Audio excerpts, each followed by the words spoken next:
I'm Michael Novotny. I'm the production designer of The Mentalist. I came up with the concept for CBI by talking with Bruno, our executive producer and showrunner. What I did was took a trip to Sacramento, wanted to see where we were basing the story, saw everything I could see in terms of what's really there. With an eye towards trying to make things different and interesting, I was attracted by the Old Town Sacramento. And Old Town Sacramento has a history that goes back to the gold rush days. So what I did was I imagined that there was an old brick ship's chandlery that used to tend the shipping that was in the river. And so with that, I started designing a place that would repair and would tend to ships and boats on the river.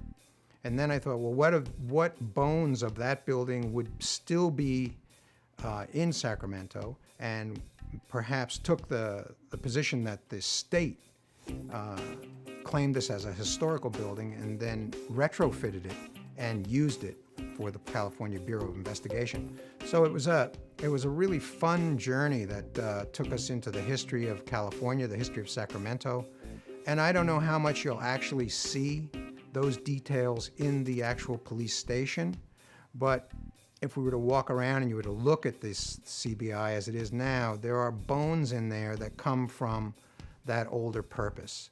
We're always trying to find a different angle to make things interesting, but we've had a good time doing this particular CBI, and it's because of its historical roots.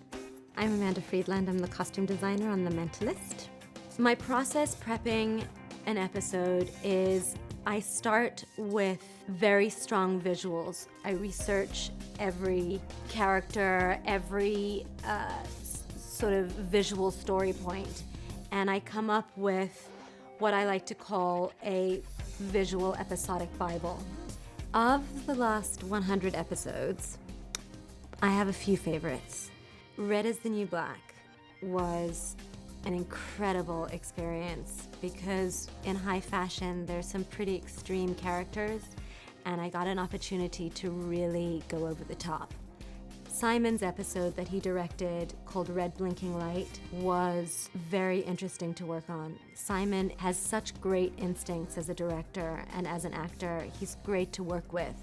I consider my job the visual component to a narrative, and to tell that story, to support really strong writing and really strong directing is my job at its highest form.